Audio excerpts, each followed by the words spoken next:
होगी भले।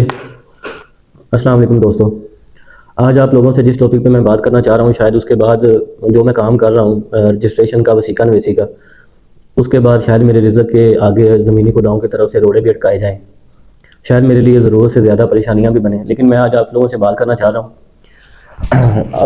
आप लोग कभी अगर तहसील कसूर में बयान देने के लिए आए होंगे तो आपने ब्रांच की बिल्डिंग देखी होगी। बेसिकली ये तहसील की बिल्डिंग नहीं है, ये 1900 की पहली दहाइयों में ये बिल्डिंग बनी है। आप लोगों की मैं गलतफहमी दूर कर दूं, सबसे पहले ये बिल्डिंग आप ये ना समझें कि ये कोई सरकारी बिल्डिंग है। ये अब्दुल मजीद शाहिद साहब तहसीलदार साहब है, ये उनकी ज़ाती हवेली है। वो जो सोशल मीडिया पे हम लोगों ने सुना था कि किसी का ओरा चलता है, तो ये अब्दुल मजीद शाहिद साहब का ओरा चल रहा है।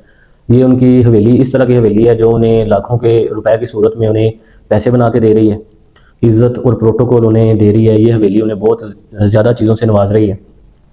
आप लोगों के सामने हमें पेश आने वाले कुछ मामलात मैंने रखने हैं, उसके बाद फ़ैसला आप कीजिएगा।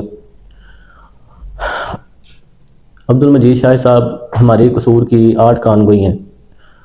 समझ लें कि कानून को 8 कानून गोइयाँ मतलब है कि उनके 8 कानून गो होंगे जो उसका रेवेन्यू डील करेंगे, उन ज़मीन के मामलों को डील करेंगे, इंतकालात पास करेंगे। अब जाके गवर्नमेंट ने कानून गो को सब रजिस्ट्रार के इख्तियारात दिए हैं कि वो अपने मुतलका जो उनका एरिया उन्हें दिया हुआ है उसकी वो रजिस्ट्रियाँ पास करें, बयानात लें, निशान अंगूठा और दस्तखत सब्त करवाएं।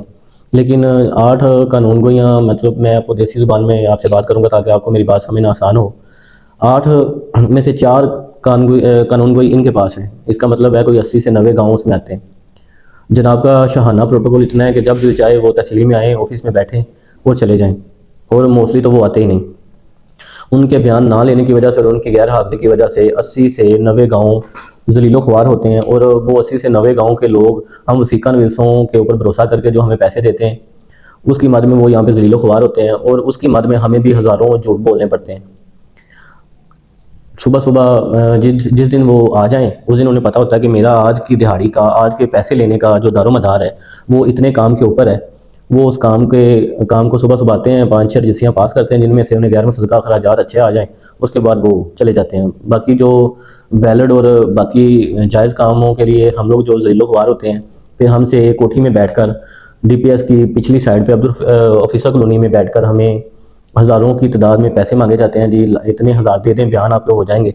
अगर कोई पार्टी मुल्तान और कराची और दूर दराज इलाकों से आए तो तहसीलदार साहब हीले बहाने करने के बाद उठ जाते हैं। फिर उन्हें पता चलता है कि ये मजबूर हो गए हैं, अब इनसे अच्छे पैसे लिए जा सकते हैं, क्योंकि लोगों को यहाँ पे रहना दरकार होगा और उसके अलावा उन्हें उनके अखराजात और भी होंगे। वो कहेंगे यार चलो जहाँ पे हमारे इतने पैसे लगने हैं, चलो कुछ 20-30 हज़ार रुपये लेके तो साहब के बयान करवा लेते हैं। हमें कोठी में उन्हें लेके जाना पड़ता है।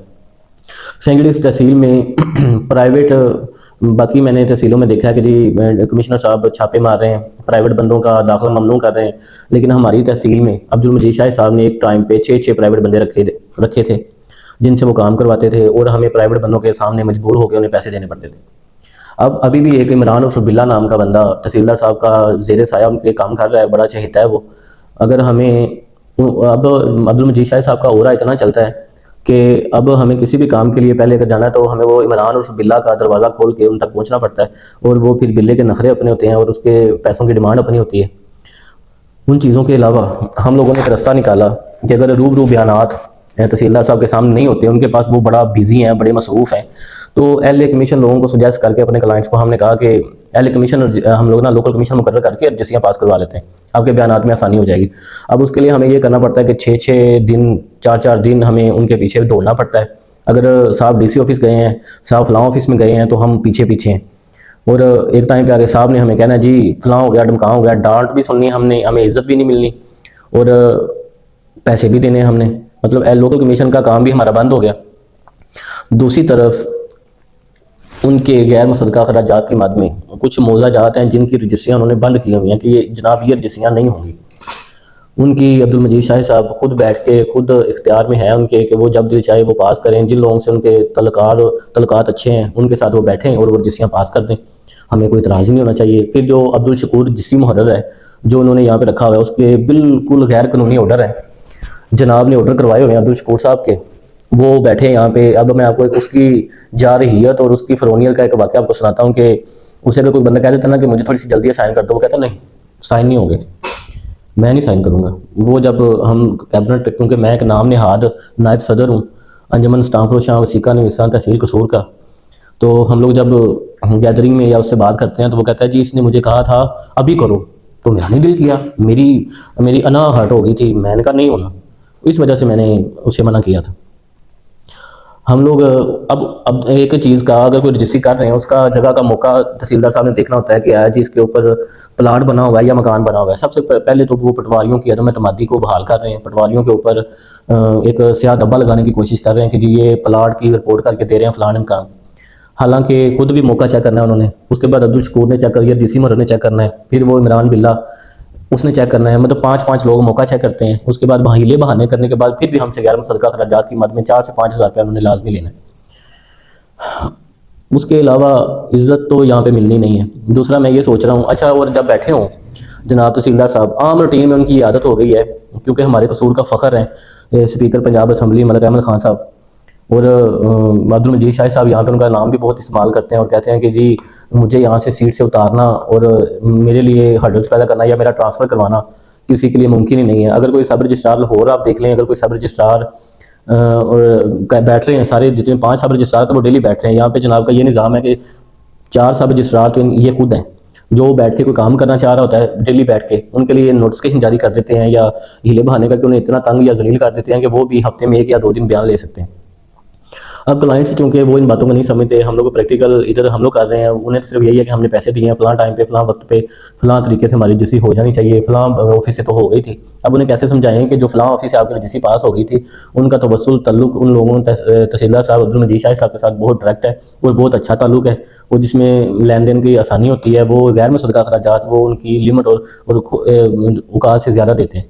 लिहाजा मेरी इल्तमास है कि ये वीडियो मलिक अहमद ख़ान साहब हमारे जो फ़ख्र हैं कसूर का स्पीकर साहब हैं उन तक पहुंचनी चाहिए कि इन आपके पास आपने कौन सा पैकेज लगाया होगा जो तहसीलदार साहब को आप दिन में 28 से 30 दफ़ा कॉल करते हैं, क्योंकि अक्सर उनके पास बैठने से, उनके सामने बैठने से या उनके करीबी लोगों से भी यही सुनने को मिलता है कि जी स्पीकर साहब की कॉल आ गई हम लोग जा रहे हैं। एक दिन में आते हैं, जो चीज़ उन्हें काम समझ नहीं आता, जो क्लाइंट या कोई वसीका नवीस उनके ऊपर हैवी होने लगता है कि आपने ये गलत किया है, मेरे साथ ये नाइंसाफ़ी हुई है, वो कहते हैं वो स्पीकर साहब का फ़ोन आ गया है तो मुझे जाना पड़ेगा। और आप लोग जो मेरी वीडियो देख रहे हैं इतना तो बाशऊर लोग हैं कि स्पीकर पंजाब असम्बली के पास जितने सारे उसके फ़राइज़ और जितने सारे काम होते हैं उनके पास इतना टाइम होगा कि वो अब्दुल मजीद शाहिद एक छोटे से तहसीलदार, एक छोटी सी तहसील के सब रजिस्ट्रार को बार बार दिन में 28 से 30 दफ़ा कॉल करें।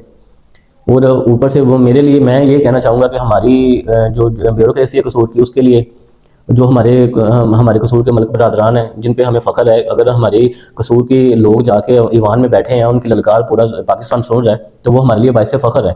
सियासी मुमासलत और सियासी पसंदीदगी और नापसंदीदगी मुझे नहीं लगता कि कहीं भी मैटर करती है। अगर आपके करीबी लोग तरक्की कर रहे हैं और आपके करीबी लोग ईवानों में बैठे हुए हैं तो वो आपके लिए बाइस फ़ख्र ही होने चाहिए। और वैसे भी मलिक अहमद ख़ान साहब तो ऐसी शख्सियत हैं कि वो सब लोगों की पसंदीदा शख्सियत हैं। मैं उनसे दरख्वास्त करूँगा कि मलिक साहब, स्पीकर साहब, अल्लाह पाक को आपको मज़ीद इज़्ज़त दे, इस बंदे का कुछ सोच लें, इस बंदे का कुछ करें। ये आपकी इज़्ज़त पे दाग है और आपका नाजायज़ इस्तेमाल कर रहा है, नाम इस्तेमाल कर रहा है। पता नहीं आप शायद इसे महीने में भी एक कॉल करते होंगे या नहीं करते होंगे, लेकिन ये बंदा डेली हर बंदे को इसने फिल्म करवाने के लिए, कहानी झूठ बोलने के लिए आपका नाम इस्तेमाल करना होता है। उसके अलावा जो हमारी अंजुमन है उसके इलेक्शन हुए हैं, नायब सदर मैं हूँ, मतलब बाकी भी हमारी कैबिनेट मौजूद है, उसमें ये हमें किसी खाते में नहीं लाता और हम एहतजाज भी नहीं करते। उसके पीछे रिस्पेक्ट का मामला है कि हम लोग जी आपके सामने मामला अपने रखेंगे, लेकिन आपकी मसरूफियत और आपके ओहदे और आपकी इज़्ज़त मरतबे की वजह से मुझे नहीं लगता कि हम जैसे लोगों की आप तक दस्तरस है। तो आप तक बात पहुँचाने के लिए हमें वीडियो और सोशल मीडिया का सहारा लेना पड़ता है।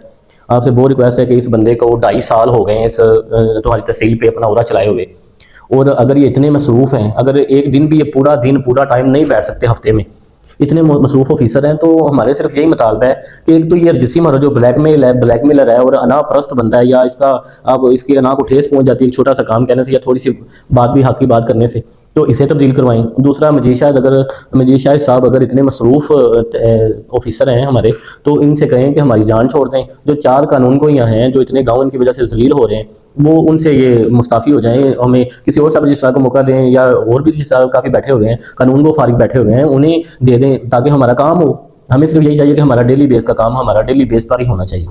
हमारी जान छोड़े, इतनी कानून गोइयाँ, इतना कुछ लेने, ये आप क्या साबित क्या करना चाह रहे हैं? एक बंदा तो वैसे भी इतना काम डील नहीं कर सकता, आप साबित क्या करना चाह रहे हैं?